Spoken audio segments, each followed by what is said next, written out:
everybody, welcome back to the United Show. We are in episode number 10. Number 10, we've made it to double digits.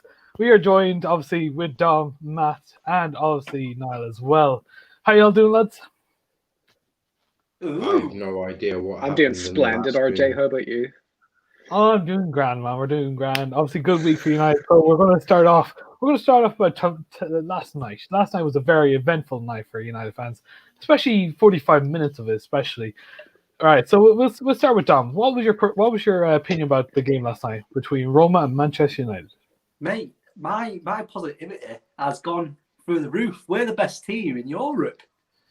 I didn't see any other team scoring 6. I didn't see any other team scoring 6 in the week.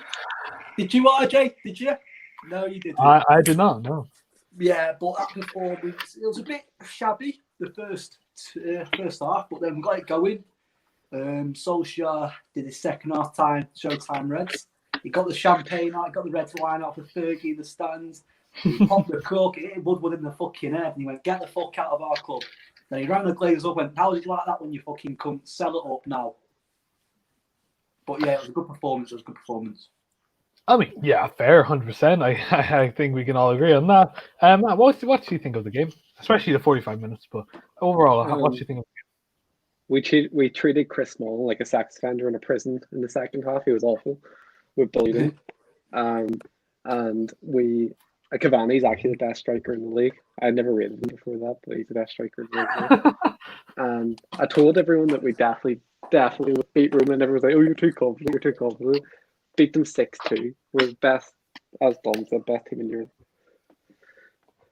No, and Super Cup. Okay. And now, what do you think? What do you think about this? I mean, it was a good performance from United. Defensively in the first half, a shambles. Fred just proving why Fred's not a footballer. At best, he is a clown.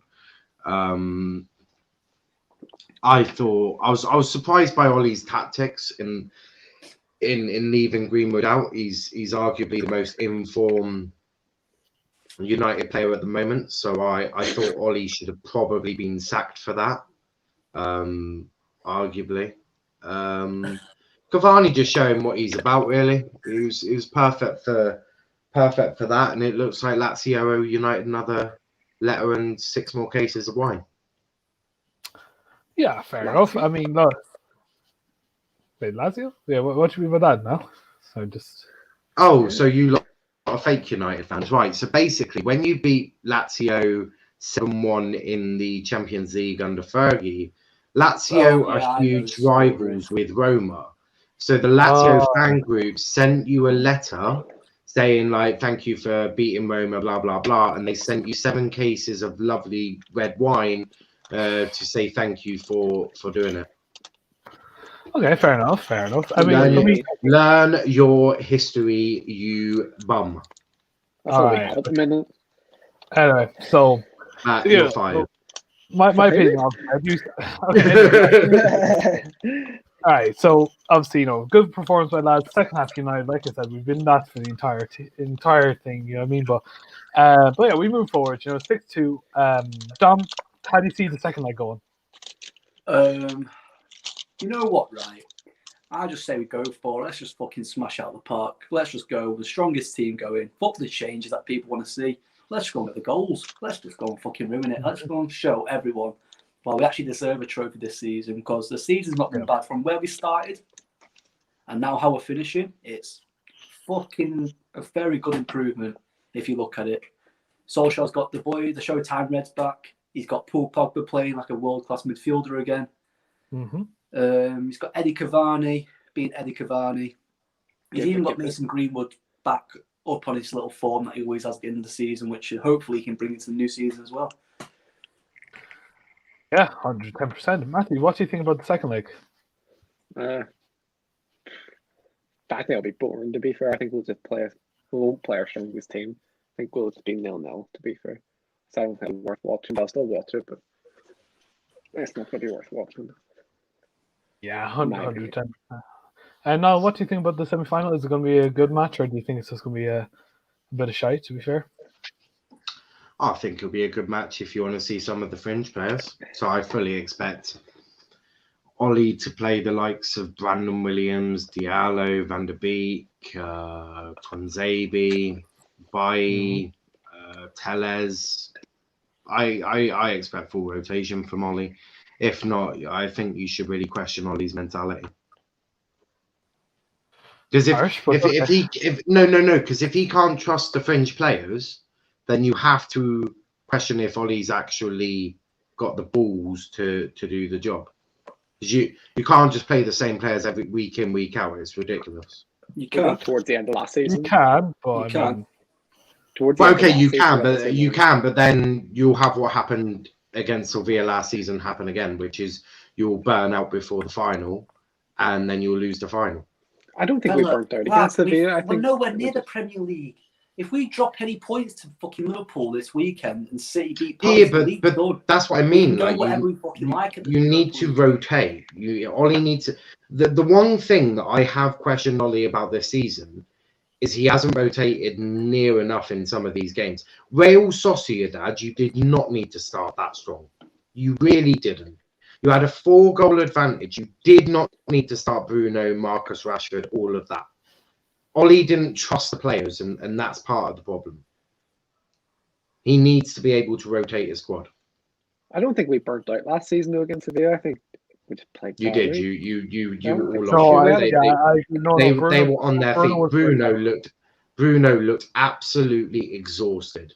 We had like a 2-week break before because like the season ended. Doesn't matter. He was exhausted. He needed more than 2 weeks to recover. He needs to rotate his squad better.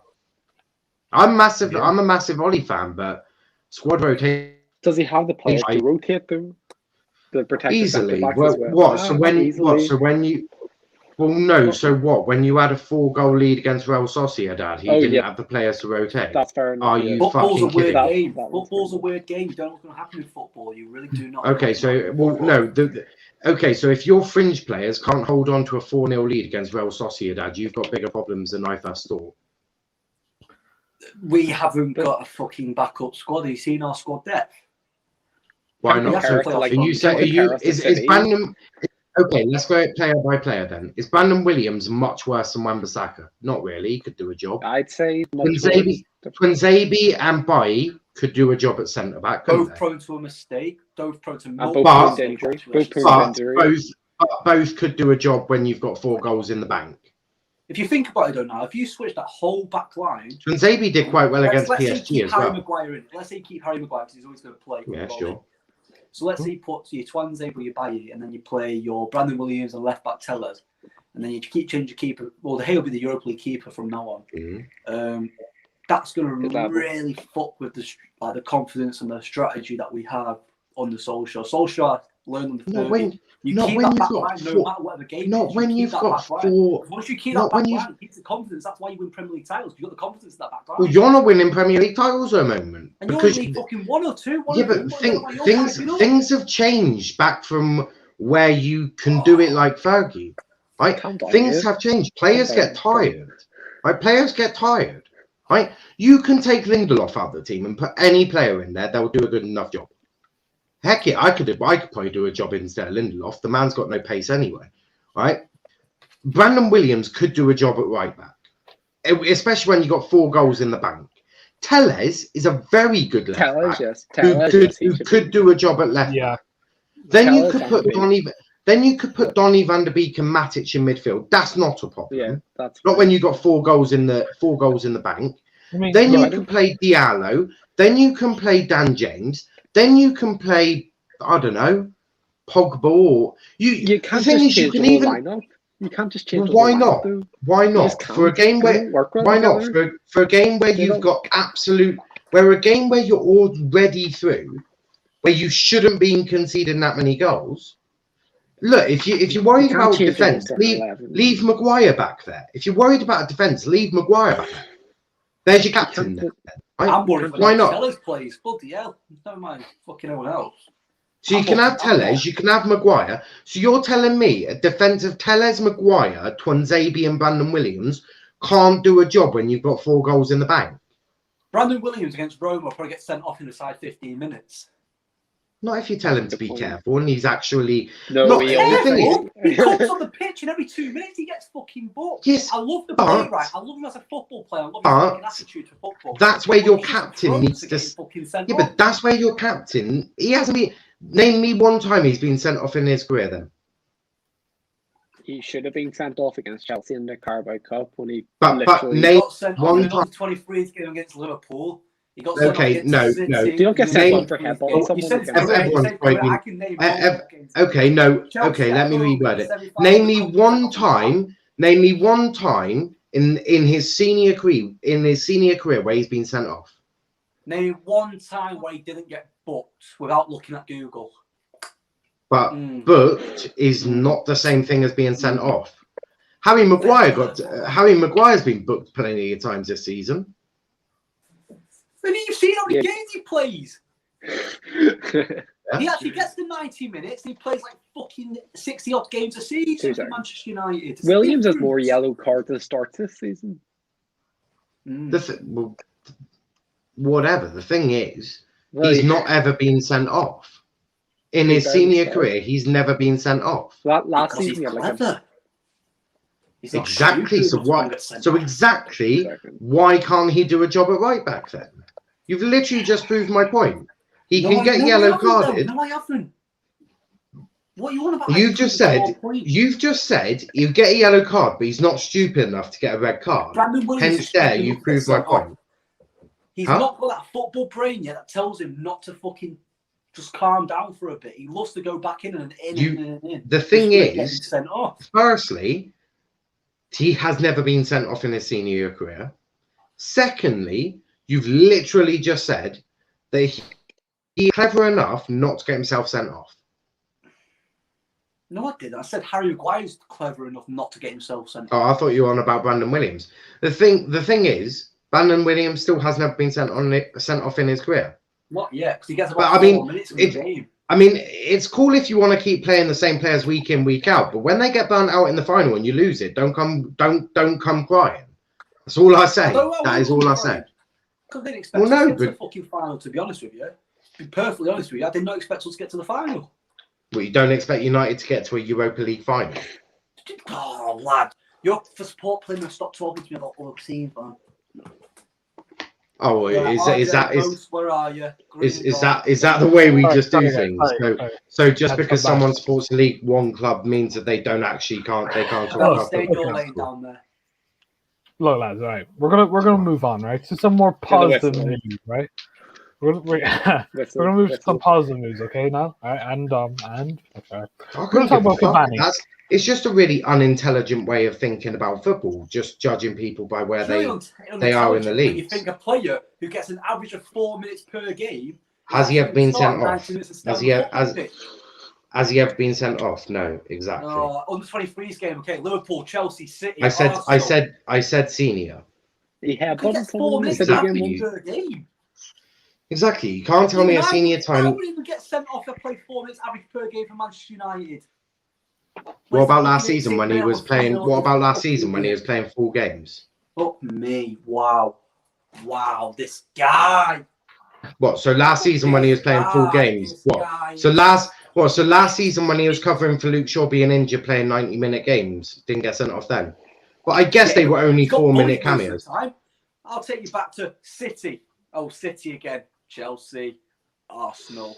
Yeah, but you're not. Would you like me to carry on? You're not playing against them. You're playing against Roma with 4 goals in the bank, or Real Sociedad with 4 goals in the bank. Oh my god. RJ, move on, man. I'm gonna fucking kick off. All right. Okay. So. Don't worry. No. So let's talk about Cavani. Cavani signs a new contract with us. Probably ending the rumors of Cristiano coming back, obviously, sadly. But Dom, out of 10, how happy are you that Cavani stays, and how important it is someone like him to bring that experience for another year, to Greenwood especially, to all the other players like Rashford as well. What's your opinions on this? You know what I mean? Cavani stays for another year. It's a big step again for United. What Solskjaer wanted. it allows us for the development of the players like Greenwood, Rashford. I'm not saying that 26-year-old prime Henry we've been looking for the past however long, because he's shit. But yeah, Eddie Cavani for another year is good. It's actually good. If we can keep him fit for a long majority of the season as well, that's a big bonus for us. I think Cavani if you look at Cavani now, when he gets the goals and he plays, he looks like he wants to be there. Like, he just wants to be there to go and try and do something extra. He could even push us to a Premier League title. Don't get me wrong. The fucking guy is fucking incredible. He's incredible. 100%. I agree. His movement and the positioning and everything he does on that pitch is fucking incredible. It's that's what we needed, though. That's what we needed. If he could stay fit, though, he's like a 30-plus goal player in the season. That's what we missed at United as well for a long time. And do you think his presence has definitely rubbed on Greenwood? I think we can all agree on that. Like, how important is it for Greenwood, especially? At the start, no, I don't think so. Well, no, obviously, because Greenwood was on form, though. That's the thing. Greenwood was very off form. He had a lot of things on his mind, but he's very important for Greenwood to have someone like this, someone like Cavani stepping up. I mean, the man has literally look at his resume. He's done it all. I mean, I don't think got to. You can even see Greenwood now, though. You can see Greenwood now. Greenwood now, you can see where Cavani's taught him the movement. Like, who was it? Where he missed. He was doing all that last season. All the goals he scored this season are similar to the ones he scored last season. So you can't. So when he was being so hold up. No. But I'll start on you now, right? So last season he was playing as a right inside forward. This season he's been playing times up front. Last season I did not see Greenwood doing Fox in the box stuff. Right? I did not see Greenwood getting his head on the ball, getting a header. I didn't see Greenwood doing that stuff. He scored one header's better than none in the season before.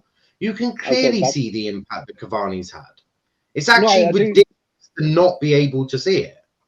I do think Cavani can help him, but I don't think there's any like pure evidence at the minute that he's fully healthy. Are you joking? Oh my god. I don't. Matt, do you actually watch the games? Do you watch the games? I was about to ask that question. Look. So you've not seen any improvement. Hold on. So you've not seen any improvement in Mason Greenwood's movement this season? I've seen him improvement on his overall play, where he puts crosses in and actually creates chances. No. Answer the right. Stop being Boris Johnson and answer the question. Have you seen an improvement in Mason Greenwood's movement? Oh, well, yeah. That's not all down to Cavani. You could do that in the under 21s as well. Well, it's completely different doing it in the seniors. Well, it's not completely different because it's still a personal trait that he can do. Move around the box. But is his movement better now than it was then? Better than last season, yeah. There you go. Here, look, Matt, this is what happened. The goal against Brighton he got, where he made the actual, like a proper attacker's goal. Do you think he would have done that movement if Edison Cavani was not in the club? That is a mixture of Ollie and Cavani right there. Yeah. That is a mixture of Matt, this is what I think. Right? Last season, you look at Greenwood, right? No one expected Greenwood. No one expected what he would do, right? And that's why he went so successful, right?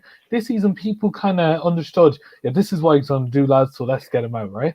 I think with the addition with Cavani, with the movement that he's given to Greenwood is now more versatile in that attacking position. You can see it, especially when we were playing with Diallo and him switching back and forth. That is something that they definitely work together. And I think when you talk about movement, I think he has to look between Ollie and obviously Edison Cavani. Because if we did not have Cavani, who would be teaching them? I don't think so. I think it was just probably Ollie. That's really it. Maybe Rashford might teach him a few things, but not even Rashford. If Cavani never came to United, are you just saying Greenwood would never learn that? No. What I'm saying is in the runs that he does now. Yeah. What happened to Greenwood at the start of the season, right? Had definitely put him down. So I think without Cavani, I don't think he would have been back to his normal self. I think Greenwood would have got there, but it would have taken a lot longer because he's only learning from Ollie. Whereas now he can learn from Ollie and Edison Cavani. Well, fair enough, but I still think that we would have seen the same Greenwood. Matthew, do you actually watch the football games? Yes, I do. Or I do you do. just no? We definitely watches the fucking highlights on YouTube because they don't show all his moves. No, I don't. Definitely does. You saw me in the Definitely chat last does. night celebrating goals as they went in. So no, that's wrong. Proven wrong there. No, I watch all the games. Yeah, I'm not doing that, mate. No. What did he just Anyway, say? no, we're not going to get into it, lads. Anyway, we're going to move forward. Actually, we're going to talk about United's boycott on social media. This is something that. I suppose it's better than being called a United fan. What did he say? Anyway, so we're going to be talking about the boycott that United are going to be participating in.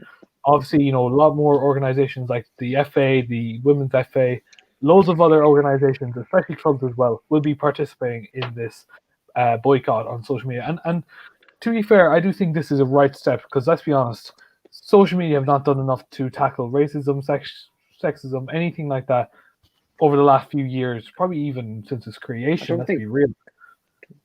But Don't think we'll get into that, right? So, Dom, in your opinion, do you think this is a good idea by clubs, and do you think this will be successful? And do you think it should? It's not going to be successful. We already know it's not going to be successful. It's not hard to know that it's not going to be successful. It's going to take years and years for all this hate to be away from social media until we find a natural reason. But boycott is not going to help anything. It really isn't. Fuck what the Let's Talk Premier League Twitter not attend the boycott because we do it in our own way.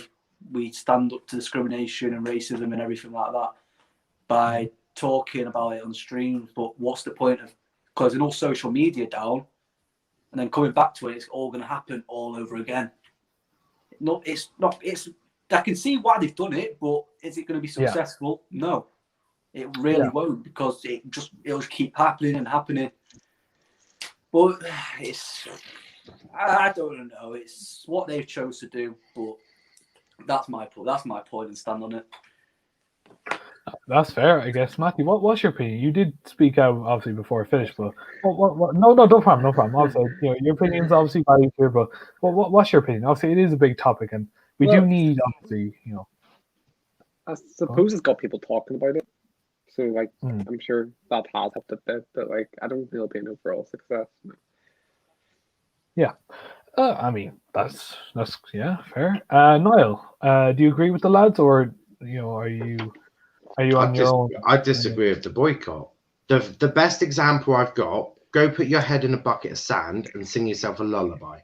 So that is essentially what you're doing, right? What you're doing is you're running away from the problem. Instead of tackling the problem head first, you're running away.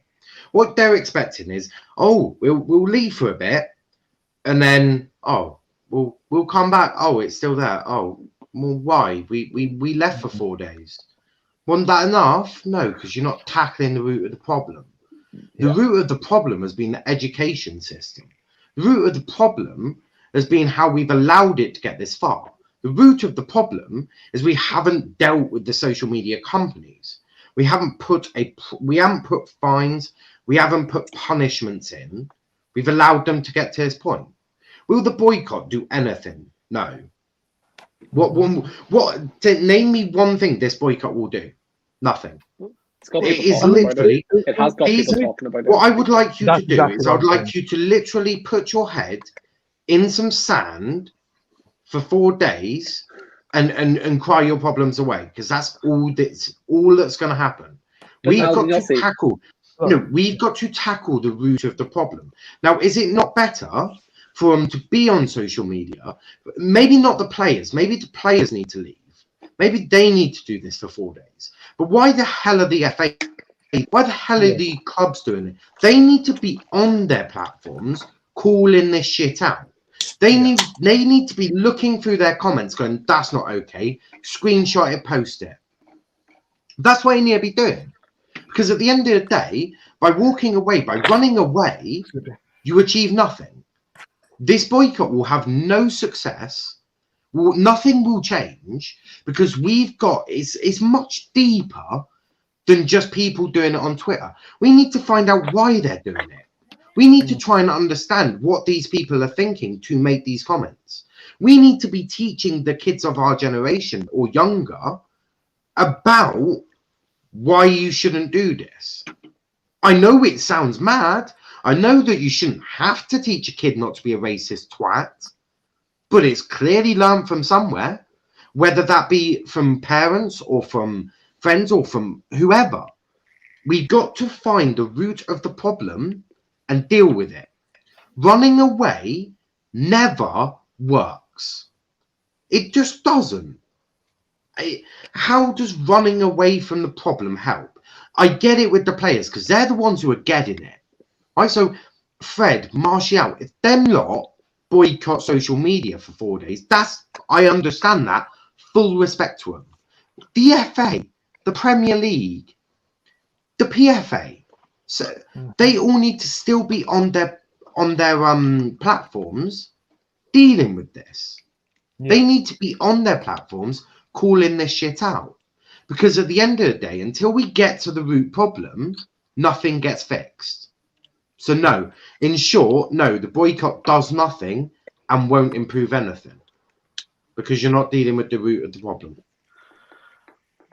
Professor, thank you so much for watching the stream. And his comment is, people are talking about it, yes, but what after the boycott? Of course, if this happened in the stadium with crowds present, then there'd be a stronger reaction. Yeah, exactly. I do think that could be fair. But the thing about what happens is, right, you then question yourself, what can the social media companies do? Because let's be honest, you can't give them any personal information from those people. You physically can, because that is against privacy rules. It's literally a threat to them as a human being. Why? Well, what do you mean, why?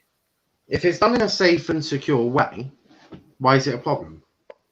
None of them are safe and secure. Though somebody got hacked in 2013, all the information got taken. What we need to do, right, is set up a kind of like a two-factor authorization, right? Kind of like a 2FA, which kind of sets this up. So, like, let's say you get reported, you get banned from that account, and any accounts that are linked with that device will be banned, essentially. I don't know. That's something I have an idea. 2FA is probably something that has worked for different other companies like Epic and other, essentially. But look, we will obviously talk about this. This is obviously should be talked as well on this channel as well. But that's due for another day. Dylan, how are you doing, man? Carlsberg, rather drink puddle water. I mean, I don't drink at all, but whatever. The root of the problem is, sadly, some people are boycotting morons. Sadly, the politics of the UK post-2016 has created tension and division, and sadly, racist.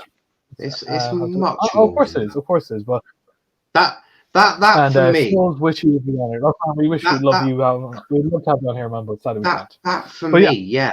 Boris is a flawed human being. I'm not turning this political. Boris is a flawed human being, but it's far much worse. It's far more than just Boris. It's far more than Brexit. This has been going on for years. Just the education system, and for which Labour were a big part of doing that as well. So at the end of the day, Brexit would have had impacts. Boris Johnson would have had an impact. This isn't just because of Boris Johnson. This is much, much deeper than that. And we have to tackle the cause. But running away, putting your head in the sand, I'm sorry, but it doesn't work. 100%, lads. Do you have any other opinions on Dom? Do you have any opinions on what was said? It's always going to stay there. It's always going to keep happening. It doesn't matter if we boycott or not. It's like Niall said, this boycott's not going to do anything. It really isn't going to do anything. It's just going to all happen once again, and that's going to be keep going and keep going and keep going.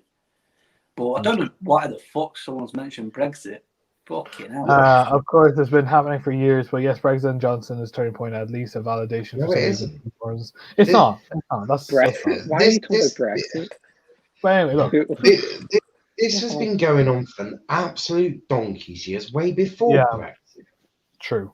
Like, and Brexit would have had an impact. Boris Johnson would have had an impact. But are you telling me that Boris Johnson and Brexit is the whole turning point? No, you can't say shit like that. That's just simply not true. It would have had a help, yeah, of course. But instead of looking more at Boris Johnson, I look more at Nigel Farage as well. Yeah. So 100%. The thing is, yes, they would have had an impact. But some of these kids that are being racist, they don't even give a shit about politics. Yeah. So where are they getting that from? as I've said, of course they would have had an impact, of course, but in the grand scheme of things, the issue is way bigger than Brexit, Boris Johnson, and Farage. Way bigger. Yeah, I mean, 100% agree with you, lads. 100%. Okay, so this would also be covered in another video. I'm assuming now. Maybe we might do it, maybe we're not. It's an idea. But we're going to talk about another player who's been offered a contract, or hopefully should be, is Mr. Pogba, who got on the goal sheet last night. So, yeah, personally, let's just ask yes or no. Dom, would you like to keep Pogba with the club? Yes, I would. 100%. Okay. Matthew? No, I get Tom Cleverley back. Okay, and Niall? My fucking God. That's got to be one of the most stupidest questions I've ever Contract been asked in my terminated. life. Let's get him out. Right. Me?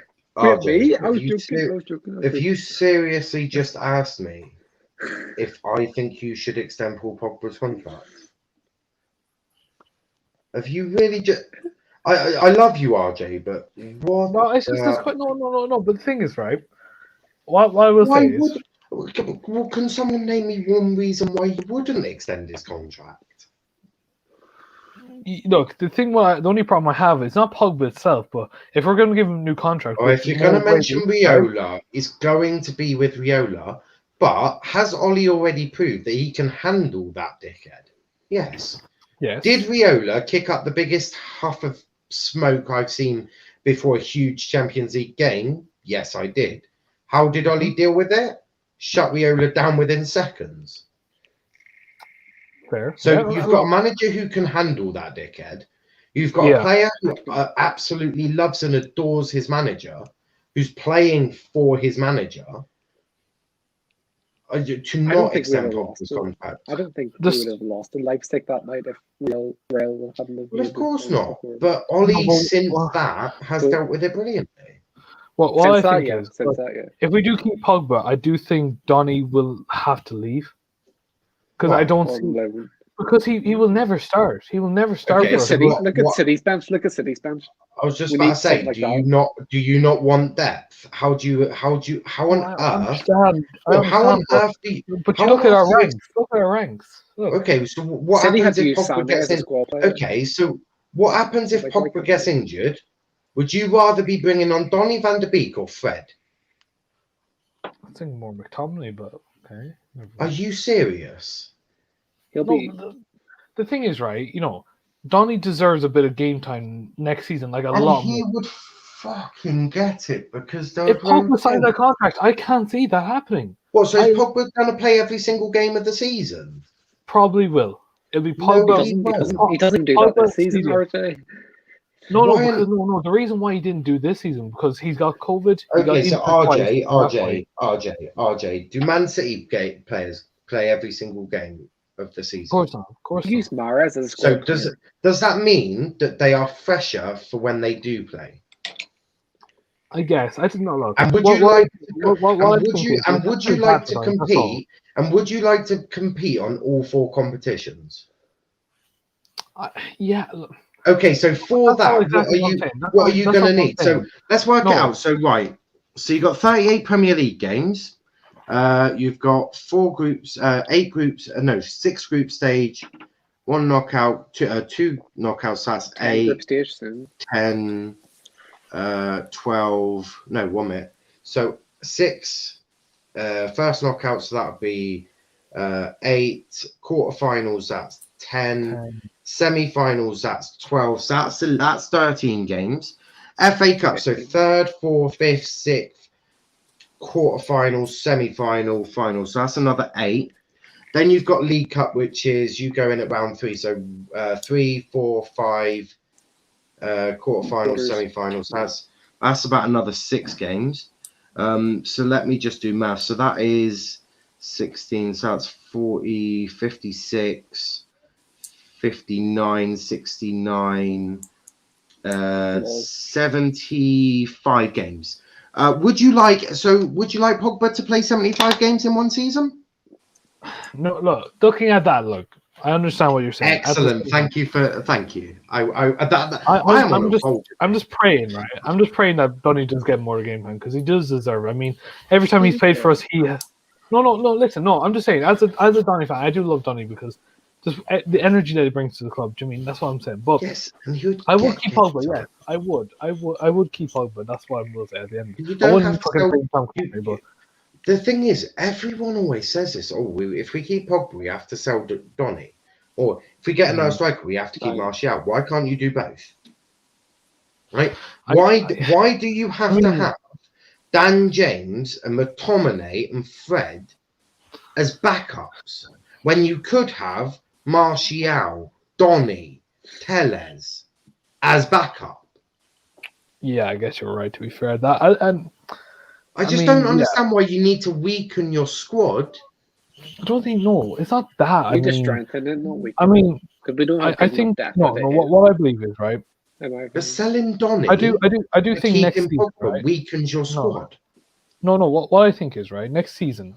Obviously, we will talk about our transfers as well. But what I do want to see more game time with youth players. If you know what I mean, like Hannibal, Garner.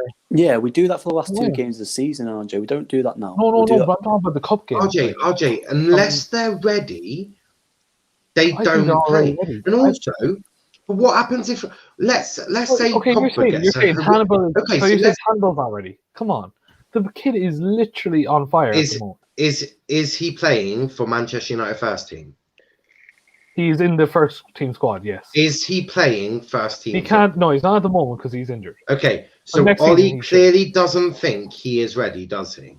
Also, Hannibal doesn't play in the same position. Hannibal doesn't play in the same position as Donny. Not Donny. No. Exactly. No, that's what I'm saying. Yeah.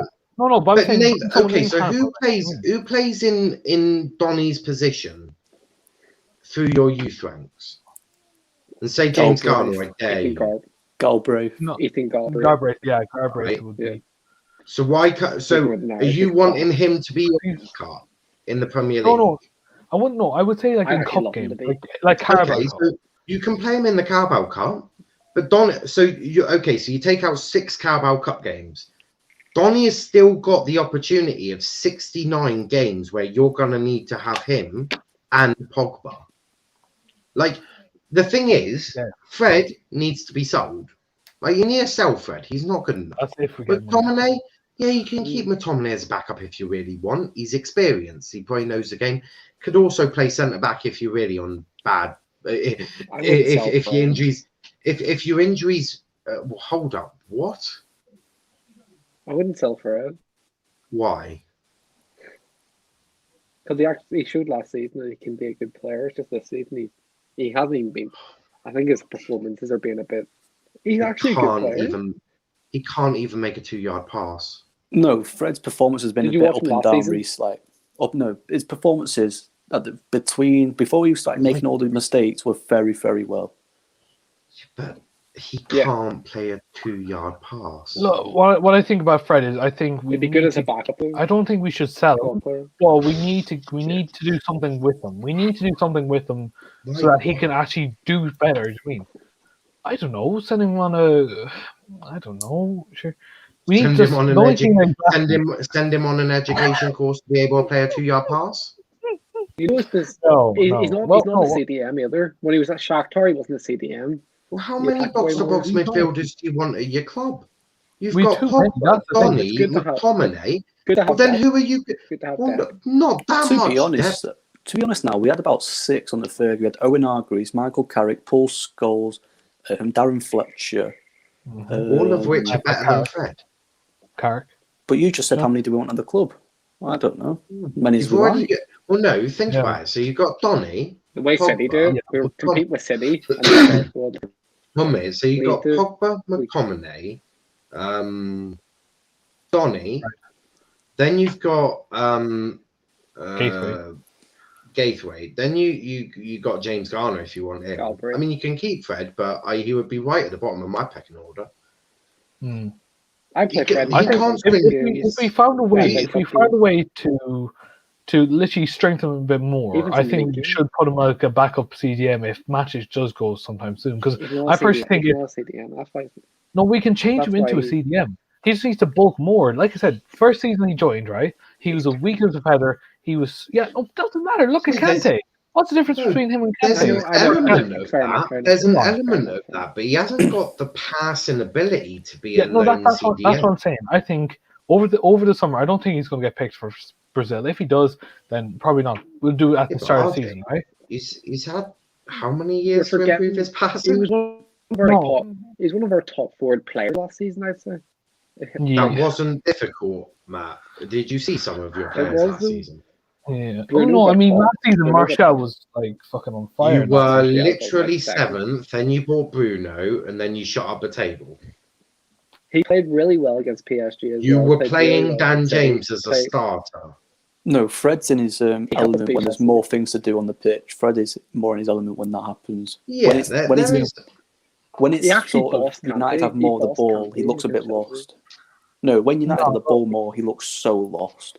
He's like, Yeah, he he just does. doesn't know what to do. He's like, I want Fred, to run about. do you know what? I'll give Fred. think I'll him- give Fred it. I'll give his dues. When you're playing like a City or a Chelsea, where he's literally told when they're attacking, chase them down, right? Yep. So when you basically tell Fred to act like a kid and just run after the ball, he's brilliant. But Yep. when you ask him to try and dictate play, to pass the ball, to string a few passes together, he looks absolutely horrific. And that's the thing we do have to take in consideration. I mean, the man, you know, the man. McTominay sprays passes better than Fred. No, the thing about Fred is right. I personally think He's not if we're going even good if we're going to switch, if we're going to try and get someone as a CDM to move back there, I'd say I'd rather have Fred than McTominay because Yeah, for you me, can have going Fred forward, as a backup. no, that's what I'm saying, right? Because all we need for Fred, right, is to bulk up again, right, which he did. This season, he's definitely bulked up more than what he did when he joined us. His size And then is just fine. passing, that's it. No. Yeah, no, but that's passing, yeah.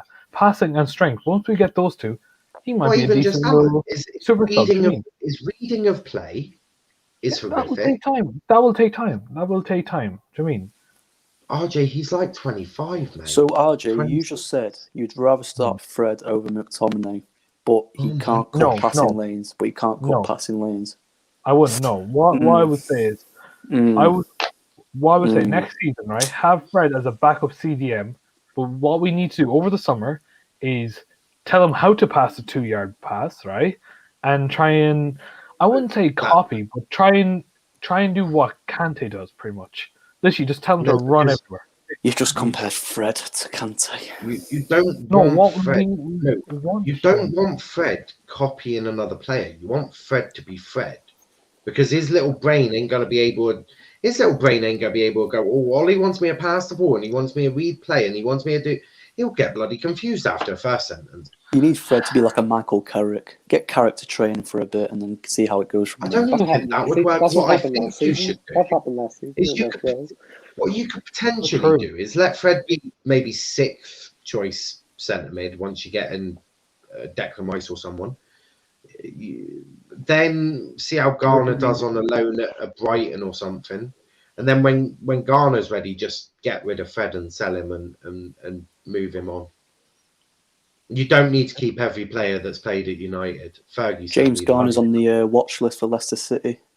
He's not going to leave United. He's not. No, he's on the No, watch I list for the loan for next year for Leicester City. Oh, for that, yeah. If you can get him on loan at Leicester City, fucking hell, that would all be mad. I would say, their fucking midfield would be absolutely scary as fuck. He wouldn't get any game time. He wouldn't get any game time. Think about No, his he selfish. will be given game time. He will be given. Play at Leicester, get game time. He's playing at arguably the highest level you can get, barring your rivals. Yeah, that would be incredible. European football as well. Exactly. Champions League football. That's the thing.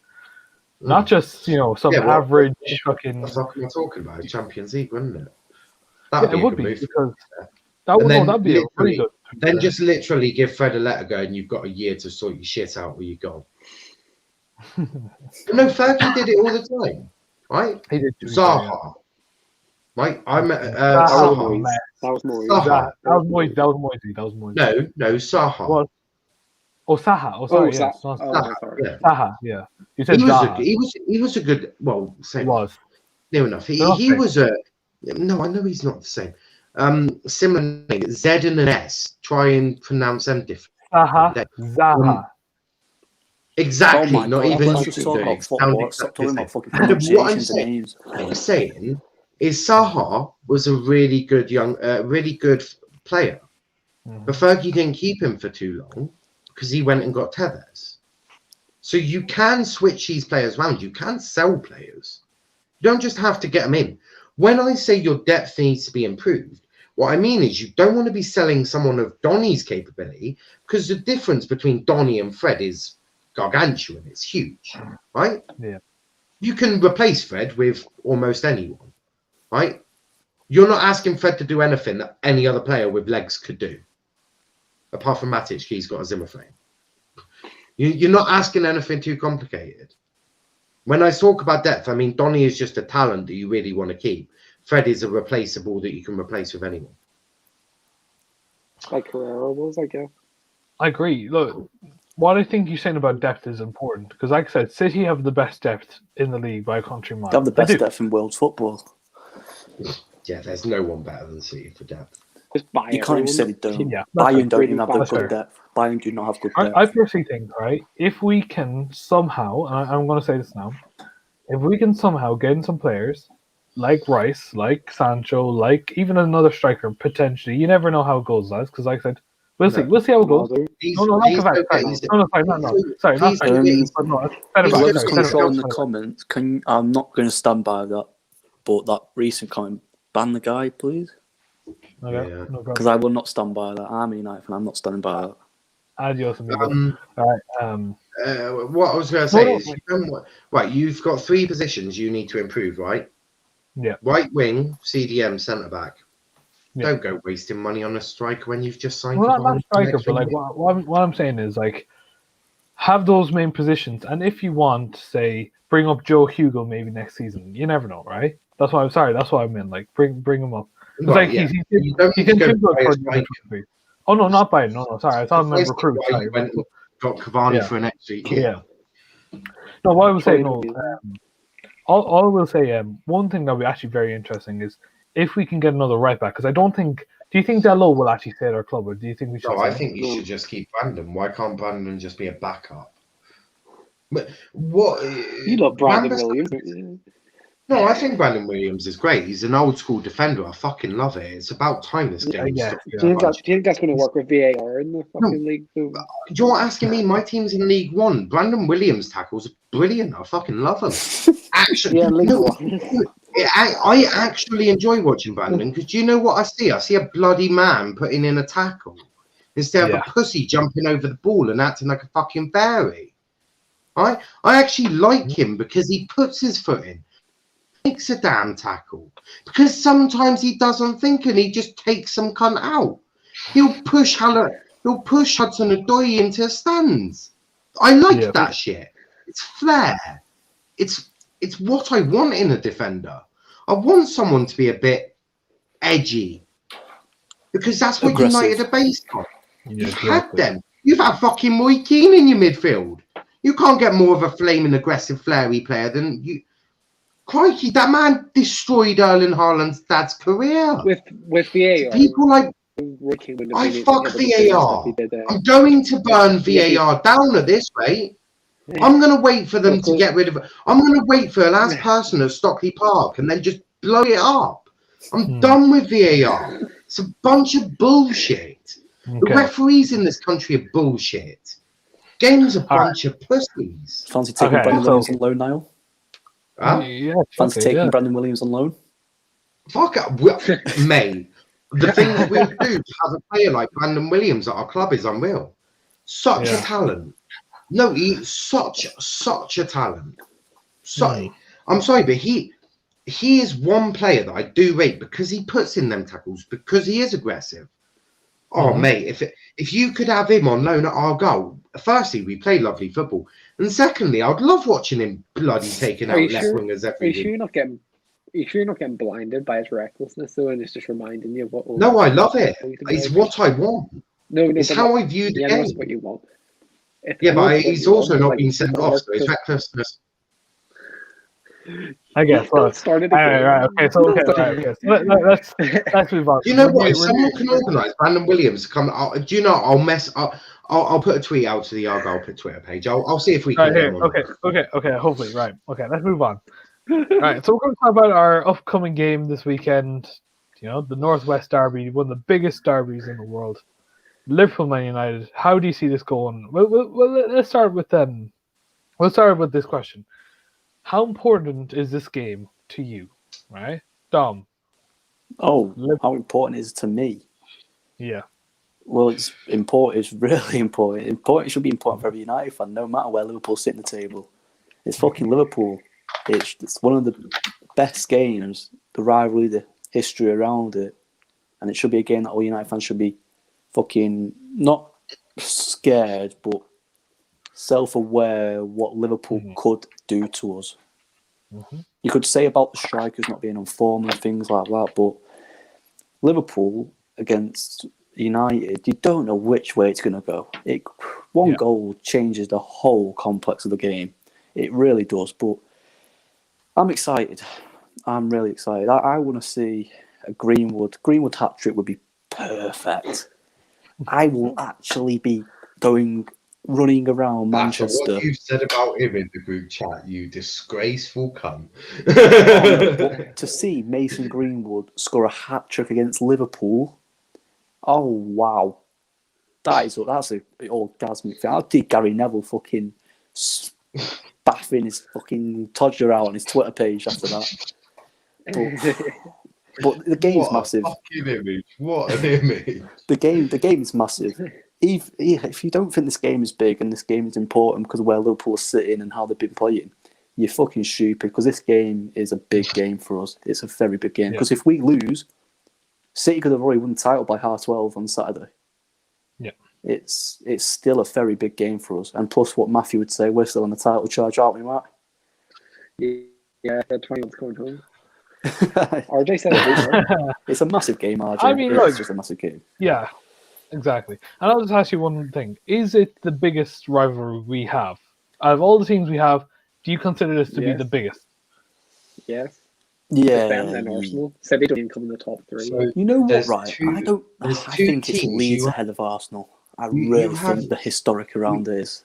You have three. But do you agree City's not top three? Shut up, Matt. It's not top three. Big, I'd say top five for me, bro. If your fans don't know your three biggest rivalries, go support a different club because you're more. Yeah. Your first one is Liverpool. Your second one is Leeds. Your third one is Arsenal. We are lucky that there was no fans at Leeds away a week ago, because that bus would have got absolutely bricked to shit. The fucking players wouldn't have made it to the ground, because what Leeds done, what my old man's told me before in previous years when he's been to watch your Leeds United, you were lucky to get out alive after that game. It's a fucking dangerous game, and it's a very big rivalry because no one likes each other. And it's just a fucking horror show, basically. That's all it is. There's one reason why I think there's one reason why I think Ollie may have got Dan James. I genuinely think he went, I need to get a winger, but I haven't got an awful lot of money. That Dan James was about to sign for Leeds. Fuck it, I'll take him just to be a petty cunt. I think he saw some talent in the kid. I don't know if it was against low blocks. I seriously doubt it. But I genuinely think Ollie went, fuck it, we'll take him, see what we can do with him. I heard he liked his dash, his 60-meter dash. Really interesting. United and Leeds, they really, as Dom said, they do not. If it was at Old Trafford, that is a hostile atmosphere for Leeds. Oh yeah, you can cut the atmosphere with a knife. You can cut an atmosphere with a knife. If it's Ellen Road, it's a very hostile place for United to go. That is where, and do you know what? Your players have got very lucky because they haven't had to do the mental gymnastics. they haven't had to play at a very hostile ground this season. They've had to play an empty ground where the players love each other because they're all a bunch of fairies, like they're all gay pricks. Yeah. I mean, I'm gay, so I can say that. So fucking, that's the way I view it. Like they haven't had to really show what bollocks they've got because there's been no fans. I think United got lucky against Leeds as well with no fans, because if that Ellen Road game, the chances Leeds have, they could have been 3-4-0 up. They could have been 3-4-0 up against us. 100% if they had the fans. Their fans are ruthless. The Leeds fans suck that ball into the back of their net. Just like at Old Trafford, you probably do them 8 or 9-0 instead of 6-1. No, because the energy at Old Trafford at that night would have been so hostile for them. I reckon the Leeds players would have crumbled. A lot more than they did. Better than our home support. Yeah, but against Leeds United, I don't know if you were old enough. Like I wasn't old enough, but obviously I've done a lot of research into derbies for all teams, really. And I know the rivalry, but I've never watched. Obviously, yeah, it's more brutal than you can imagine. Like just the United fans would have sucked that ball into the net. The Leeds players would have probably crumbled, and Ellen Mode, the opposite would have happened. So next season, I'm interested to see what you guys are like when the pressure's on, like when the atmosphere is hostile, like Stamford Bridge, that 0-0. I want to see what your player. I want to see what your players can do when that's a full packed Stamford Bridge or a packed Anfield. I would actually love to see if I think we're playing away, I swear, to Liverpool. If we saw a full Liverpool squad with fans. No, you're at Old Trafford. Oh, okay, yeah. But let's say next season, all Liverpool fans are back. I would love to see how we would do against them, because personally, for me, I think they have been. They will for sure. I think if there's anything that motivates those players, it's the fans. And I mean, you can see it. They've literally been washed up. But we'll keep back on topic, right? We've walked about way too much, but it's a great topic, obviously, But Matthew, how big is this for you for this match against Liverpool, against the bragging rights? Sorry. It's the match you look. No, sorry. It's the match you look forward to. Like you look when the fixtures get announced, it's the ones you look forward to first. Liverpool's our biggest rival. There's no doubt about that. And it's massive for everybody. It doesn't matter if there's nothing to play for, because it's still a massive game. Even in the FA Cup, and it was not our strongest team, it was still massive. Even the East side, it's massive there as well. So Man United versus Liverpool is just a massive game for every United and Liverpool fan. They're both biggest rivals. Now, looking from the inside, how big is Man United versus Liverpool? Look, the name itself just screams, legacy and all that. What's your opinion on it? It's your biggest game of the season.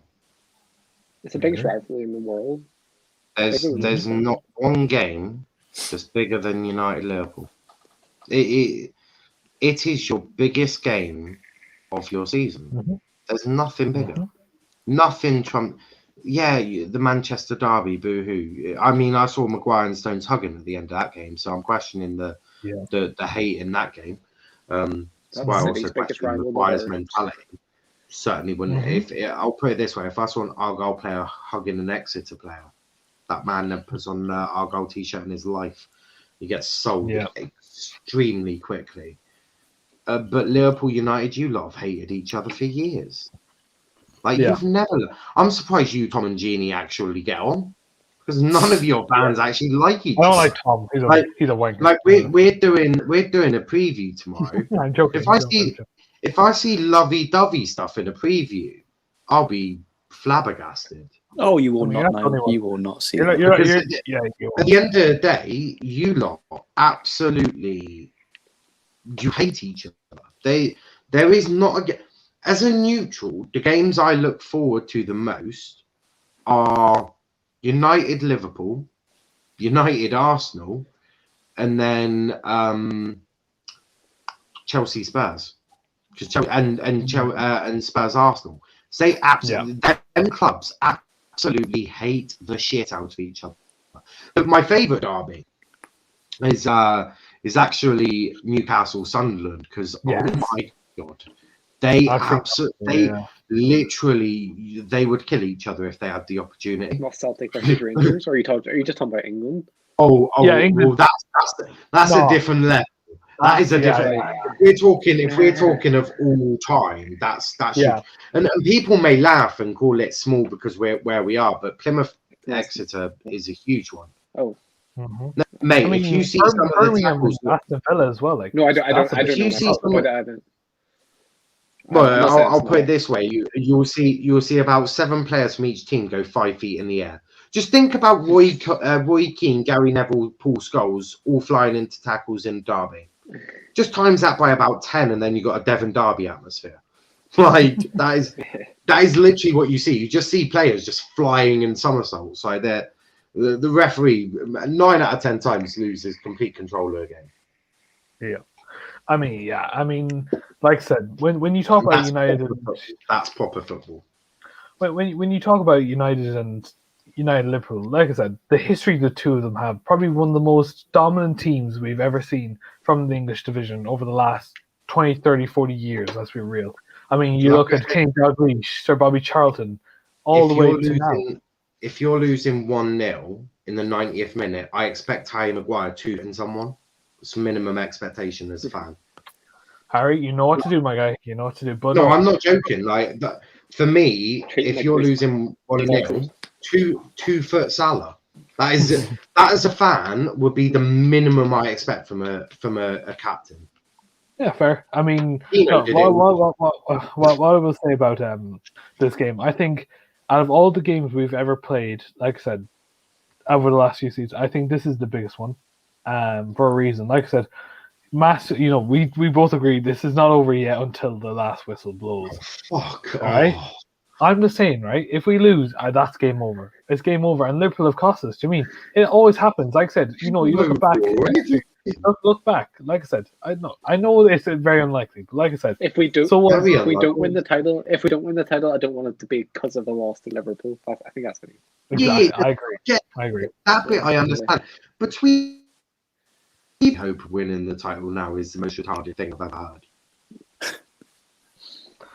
Yeah, probably. I've had Dom change his channel into a sex channel for 2 minutes whilst I was making a cup of tea. Okay, look. Like I said, this rivalry will always be big, and I think if United fans really think that this is our biggest derby, they're not United fans. They don't watch us, and quite frankly, I can't wait. I can't wait for this match. And really, if fans could come back, I think it would have been an absolute belter of a game, especially with the season we have right now. United being on top, Liverpool on bottom. I know obviously rankings don't matter, but still, it would mean a lot for both teams. It's why I think that if you do a joint protest together, that would be the most powerful statement. In history. 100%.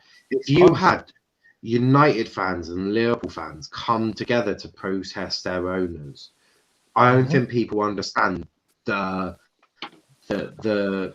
how strong they would actually be. The history that you'd be watching in front of your eyes. The more important thing would be if those fans stop this game from going ahead. Mm-hmm. I don't think people understand. Someone like that says things like that. That gives me a fucking hard time. I genuinely don't think people realize. I really don't think people understand how powerful an image that would send to the world. Not just to English football, to the world. You ask anyone, Liverpool United, they hate each other. Could you imagine them together, working together to stop a game to protest against their owners? It would be... I mean, we can all agree on that. All right, so we're just going to go on score predictions. Dom, how do you find this game going?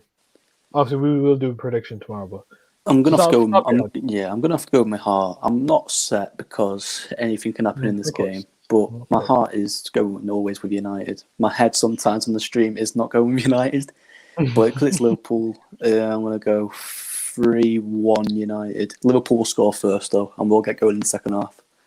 Okay. That's a standard. That's a standard United performance. That's my bet. That's my bet.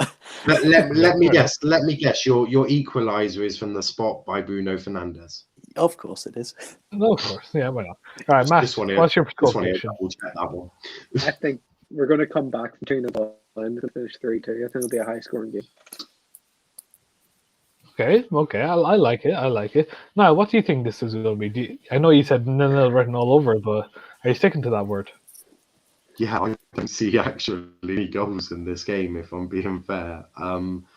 Ollie is going to sit back like there's no tomorrow, like he normally does. Works for him. I'm not criticising him for doing it. It works. But he's going to sit back. He's going to let Liverpool have all of the ball, and then he's going to try and hit them on the counter. But Liverpool probably... I mean, what interests me the most is what Jurgen does. Now, obviously, we'll do the preview tomorrow. I've got a preview plan for it. What will interest me more is if he goes for Kabak and Phillips at the back, or if he goes for a bit of experience and chucks Fabinho back there. If he chucks Fabinho back there, it's 0-0. You may actually win the midfield battle, but if he puts Kabak and Phillips back there, I think United could win it.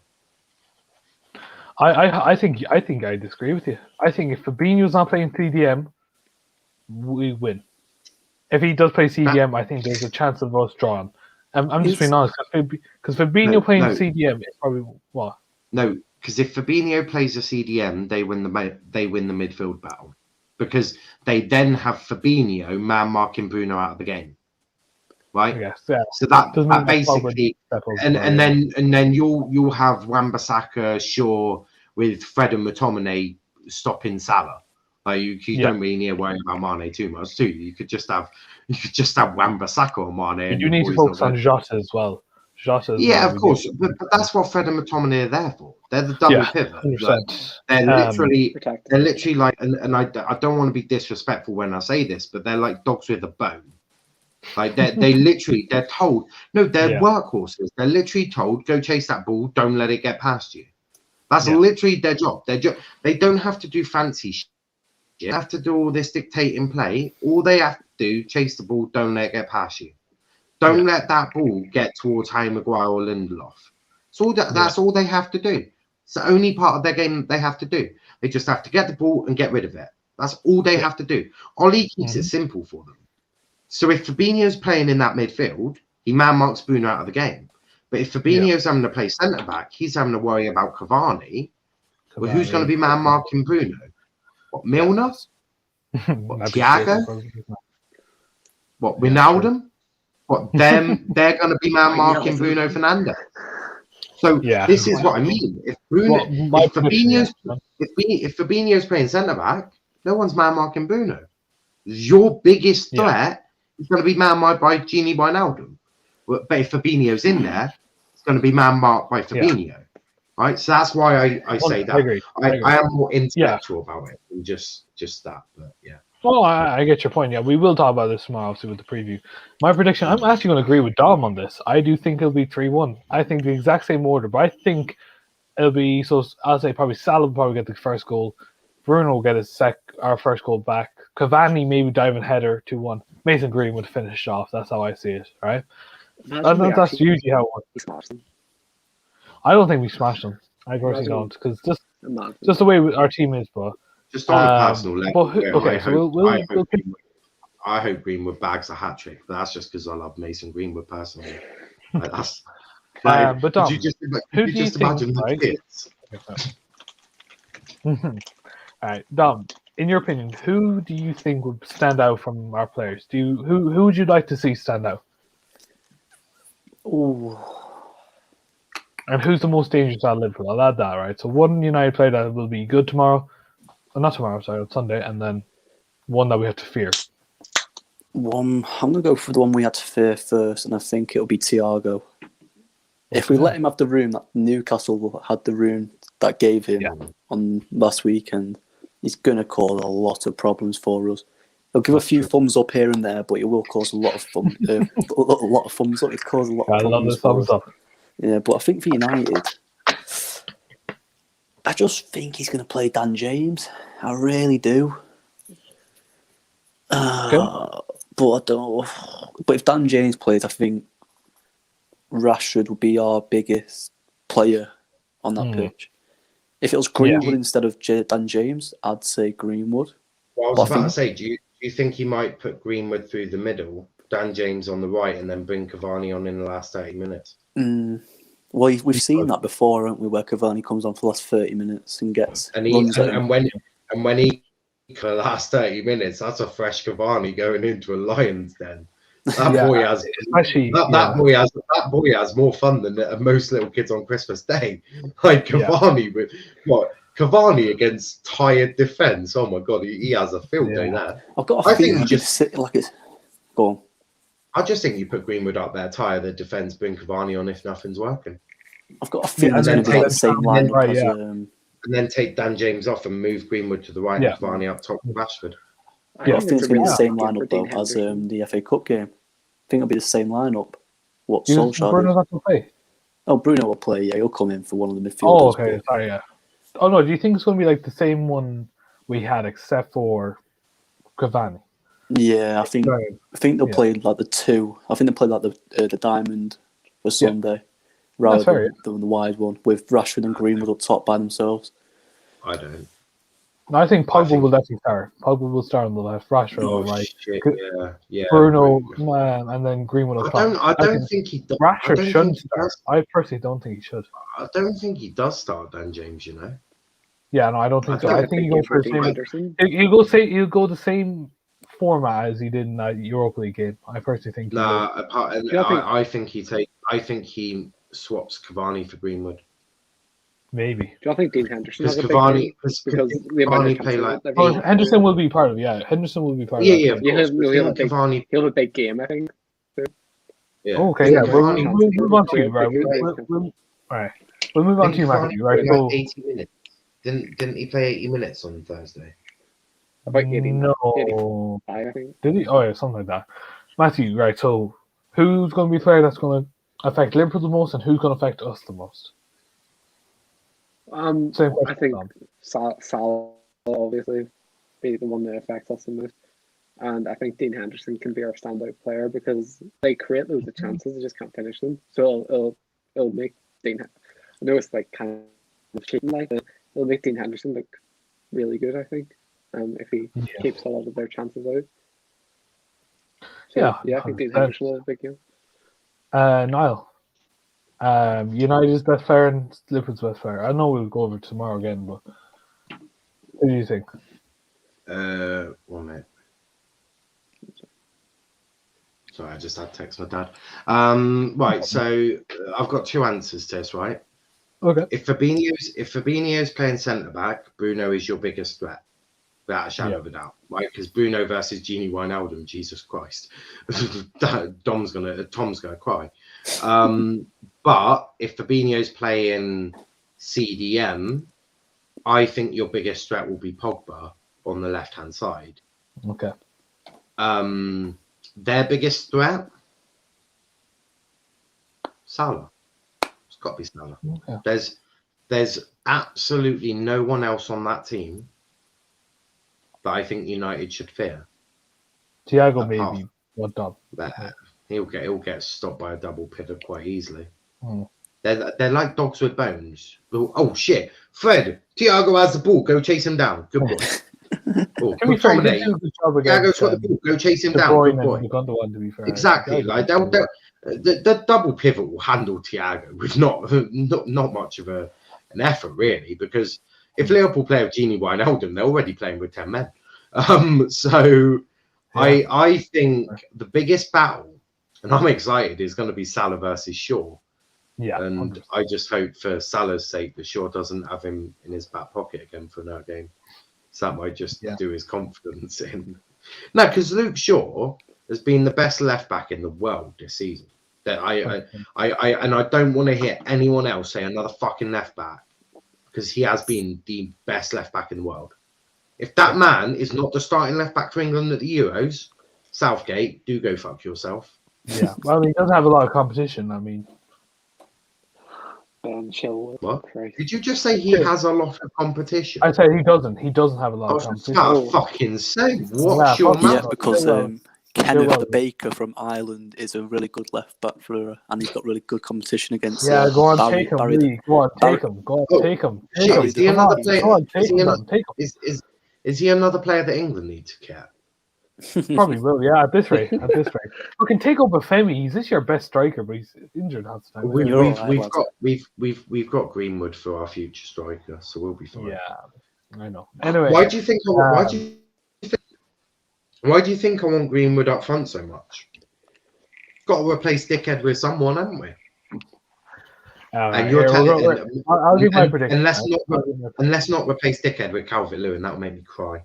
Okay. All right, I'll give my prediction, right? My best player for us, I think, will be Luke Shaw. I think he will man-mark Salah tomorrow, and not tomorrow, on Sunday. And he will have the great performance that he always does. Now, for Liverpool, I thought about this, and I think this could be the game where he stands out. I know he's been shit recently, but I do think this is the game that comes back. Don't say it. Don't you dare. Who? Say who? I was going to say He's gonna Trent. say Mane. No, he's going to say Mane. fucking Mane, the prick. Don't say it. He's been dog shit all season, mate. No, I'm going to say Diogo Jota. Because, look, he's been on bad... You changed your mind. I was just about to say, before he was injured, he was in one of the most prolific form I've seen in a Liverpool player this season. So,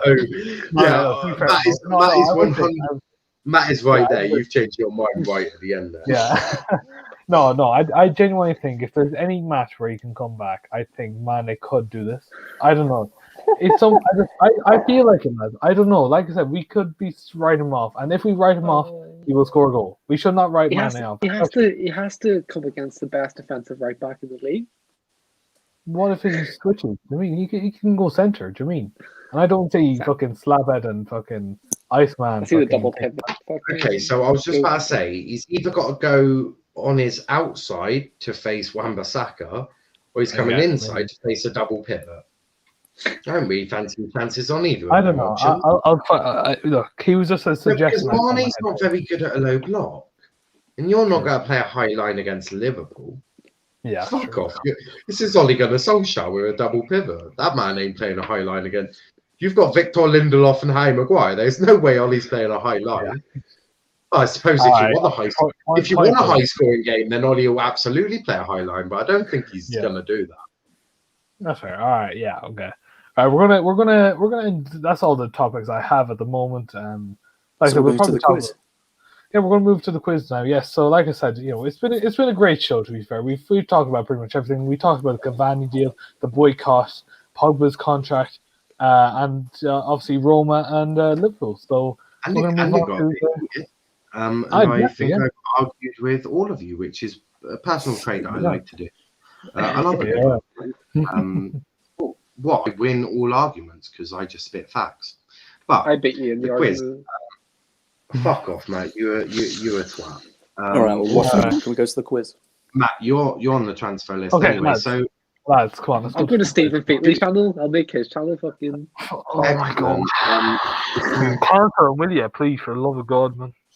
I mean, if you, I'm not even going to dignify that with a response. So basically, the rules are, as you all know, you get a point for the score, the year, and the competition, but you only get a minute to look at the pictures.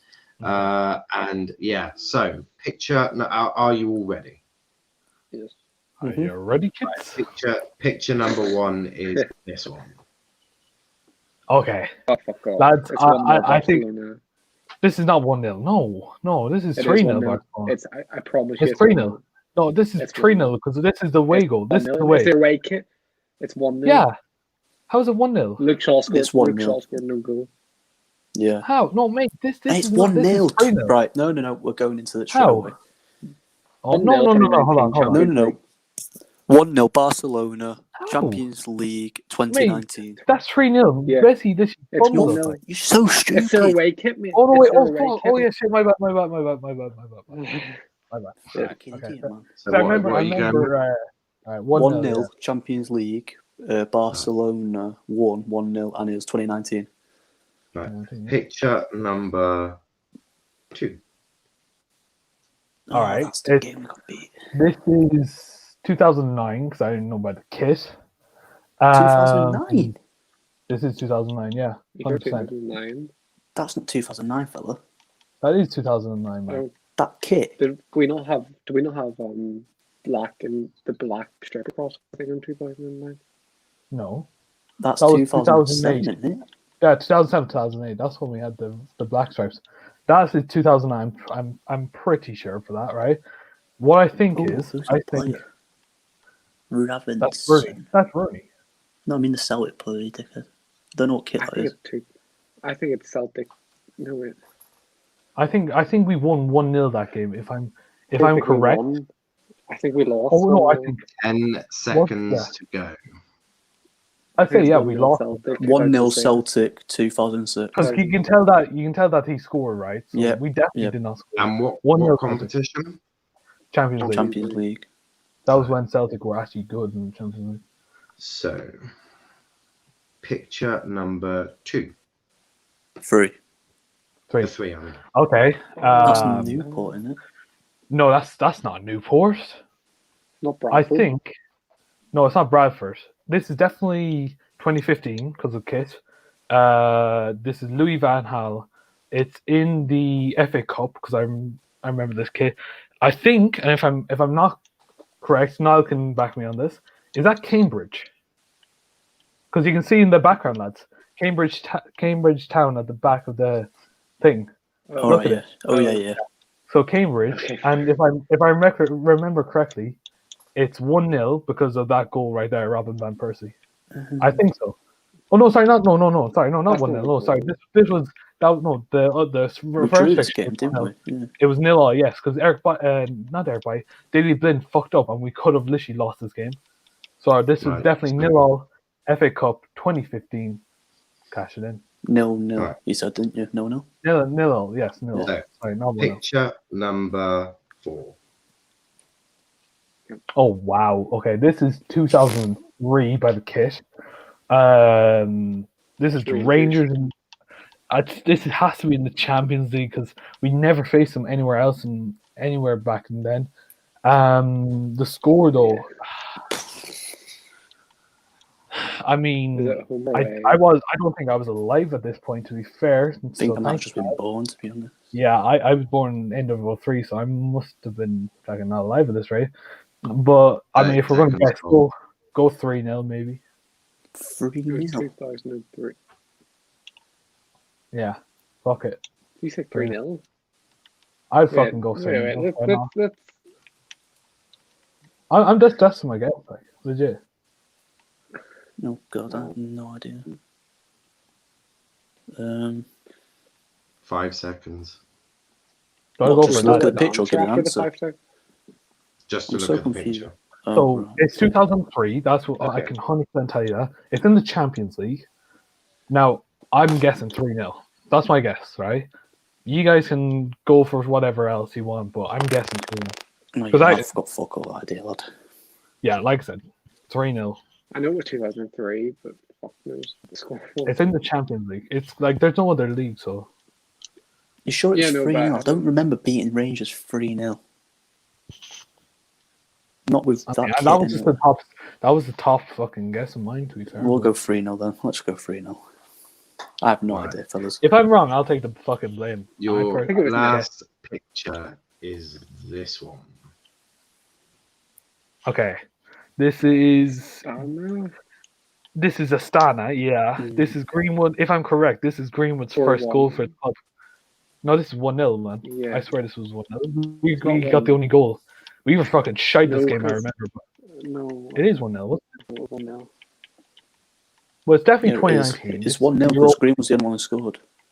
Yeah, this was like fucking. This was the only goal by Greenwood because we would have drawn this game. We would have actually been screwed if we actually drew this. Yeah, So I it genuinely- was 2-1. 4-1. 2-1 away, we lost. 2019, Okay, 1-0 yeah. 2019. Europa 1-0 League, Europa League. Yeah. Mason Greenwood. Okay. I think we got the Rangers one wrong. So, I hope we don't. them comments born. So the first one was Barcelona in the Champions League in 2019. RJ, you tried telling us it was 3-0, didn't you? I knew just by the kits. We're on kits. I thought we were home, but yeah, no, it's 1-0. No, sure. it was definitely 1-0. Fair play. Sorry The about that. second one, Celtic 1-0 Champions League. You tried saying 2009, didn't you, RJ? Wasn't it? No. No, it was 2006, you twat. So me and Martin, you saved you twice. The third one was in fact Oh. Cambridge United Yeah. 0-0 in the FA Cup 2015. The third one was Rangers in the Champions League 2003. You said 3-0, didn't you, RJ? Was it for 1-0? fuck's sake. No, it wasn't 1-0, was it? I'm fucking Nah, hell you were myself. right. It was 3-0. Oh, beautiful, man. Alhamdulillah. Let's go. And then you were in fact correct. Of course, I picked out Mason Greenwood's first ever goal for United. It was What's a it called? Astana I in the knew Europa it. League in 2019. So you got that one correct. So you actually draw with a drunk ass Tom, who was You're welcome, drunker RJ. than you can imagine. I've been going to charity all night. Help Tom, help RJ. Yeah, I don't think RJ wanted you to help Tom. Oh, so Yeah. it makes it interesting for the end of the season, doesn't it? Anyway, so yeah, guys, yeah, that's that's gonna be the end of the stream. Thank you so much for watching. Dom, where can they find you? Nowhere. No, they can find me on Twitter somewhere, maybe. Bit dark. Dom Lindonian. They can find me in the gym in 30 minutes because I'm fucking swole. Yeah, you're getting those gains. Anyway, Matthew, I'm going to the gym now, you fucking idiot. No, he hasn't drunk. No, Matthew, where can they find you, man? MS392 on Twitter, just 100%. Yeah. No, where can they find you? Mal_PAFC. Also our channel's Twitter at Let's Talk EPL. Instagram Let's Talk EPL _ and on the No Context LTPL. We'll be back tomorrow. TikTok name yet? Oh, you have. Yeah, I did. It's spelt right. Right. Oh. Well, and you can also find me. Hold on. We're back tomorrow with Formula One qualifying watch along. I think it's 2:45. We'll be live. Then we've got United Liverpool preview at 9 p.m. Match reaction to Chelsea match, and on Sunday at 9 p.m. we've got Hall of Fame. So basically, we're doing a Let's Talk Premier League Hall of Fame, where I'll be picking 15 players because Premier League have fucked it up already. So I thought you meant like a Let's Talk Premier League panelist Hall of Fame. No, absolutely not. You should do that. You should do that. Only I would get in. So basically, all right. Well, that's my subscription, isn't it? It's okay, RJ. You replaced by Dom for next week. The contract was signed. No, I'm joking. But it's a proper Hall of Fame for the players because the Premier League fucked up. So I'm going to be picking 15 players to go in, but you can only have 4 actually go into the Hall of Fame. All right, sweet. Yeah, 100%. You can find me at Robotic Jaguar on Instagram, Twitter, Twitch, TikTok, and on YouTube. We are on the road to 10,000 subscribers. We just hit 9.4 today, so we're nearly there. And you can find me tomorrow on this stream, obviously, and you can find all these ads on the streams during the week and on the weekends, obviously. Make sure you do hit the like button. We're nearly at 250 subscribers, which is a huge milestone, lads. So let's keep it going. So thank you so much for watching, guys. Hope you're staying safe. And that has been me. Thank you so much. And we'll see you next time.